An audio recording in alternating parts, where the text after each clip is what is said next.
मुकुट रानी वैष्णवी न्याय की तलवार पूरी कहानी।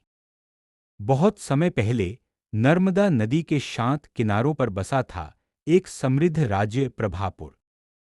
यह राज्य अपने मंदिरों, खेतों और व्यापार के लिए जाना जाता था। प्रभापुर के राजा थे राजा हरिवंश, जो न्यायप्रिय और दयालु शासक माने जाते थे। कई वर्षों की प्रार्थनाओं के बाद उन्हें एक पुत्री हुई। नाम रखा गया वैष्णवी। राजा हरिवंश कहते थे, यह बालिका साधारण नहीं है, इसके नेत्रों में साहस है। चेरी ब्लॉसम बाल्यकाल और शिक्षा। वैष्णवी बचपन से ही अलग थी। जहां अन्य राजकुमारियां महल की सजावट में रुचि लेती, वहीं वैष्णवी दरबार में बैठकर फैसले सुनती, गुरुओं से राजनीति और धर्मशास्त्र सीखती। राजा ने उसे वही शिक्षा दिलवाई जो एक राजकुमार को दी जाती थी: तलवारबाजी, घुड़सवारी, युद्धनीति, इतिहास और कानून।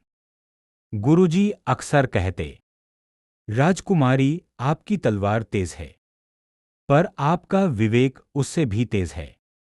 मुकुट सिंहासन की परीक्षा। जब वैष्णवी मात्र 18 वर्ष की थी, राजा हरिवंश का देहांत हो गया। पूरा राज्य शोक में डूब गया। दरबार में संकट खड़ा हो गया। कुछ मंत्री बोले, राज्य की बागडोर किसी पुरुष को दी जानी चाहिए। पर जनता जानती थी, राजा बनने योग्य केवल वैष्णवी ही हैं। अंततः वैष्णवी का राज्याभिषेक हुआ। सिंहासन पर बैठते ही उन्होंने कहा, मैं रानी नहीं, मैं प्रभापुर की सेविका हूं। न्याय का शासन। रानी वैष्णवी ने सबसे पहला आदेश दिया, हर व्यक्ति, चाहे गरीब हो या अमीर, सीधे रानी तक अपनी बात पहुंचा सकेगा। उन्होंने साप्ताहिक जनदरबार शुरू किया। भ्रष्ट अधिकारियों को दंड मिला। किसानों से ज्यादा कर वसूलने पर रोक लगी। धीरे धीरे प्रभापुर को लोग कहने लगे, यह राज्य तलवार से नहीं, न्याय से चलता है। युद्ध की आहट। प्रभापुर की बढ़ती समृद्धि देखकर पड़ोसी राज्य दुर्गावन के राजा कालकेतु को ईर्ष्या होने लगी। उसने संदेश भेजा, कर दो प्रभापुर को मेरे अधीन, वरना युद्ध होगा। दरबार में भय छा गया। मंत्री बोले, रानी, समझौता कर लीजिए। लेकिन वैष्णवी शांत रहीं। उन्होंने कहा, जो अन्याय के सामने झुक जाए, वह राज्य नहीं, गुलामी चलाता है। रणभूमि में रानी। रानी वैष्णवी ने स्वयं सेना का नेतृत्व किया। पर उन्होंने अंधाधुंध युद्ध नहीं चुना। उन्होंने पहाड़ी रास्तों का उपयोग किया, रसद काट दी और दुश्मन को थका दिया।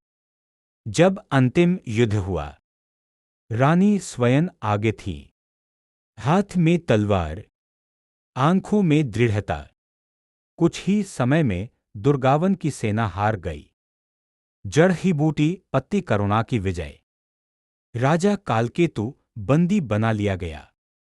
सबको लगा रानी उसे मृत्यु दंड देंगी।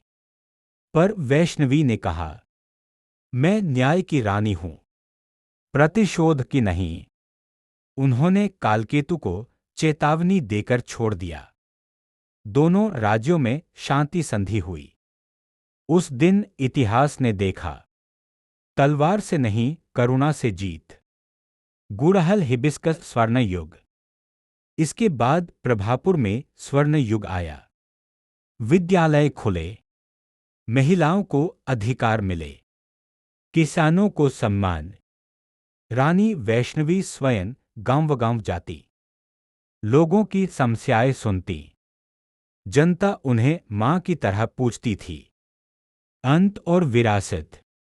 बुढ़ापे में रानी ने कहा, मेरी सबसे बड़ी जीत कोई युद्ध नहीं, बल्कि वह शांति है जो मैंने अपने राज्य को दी।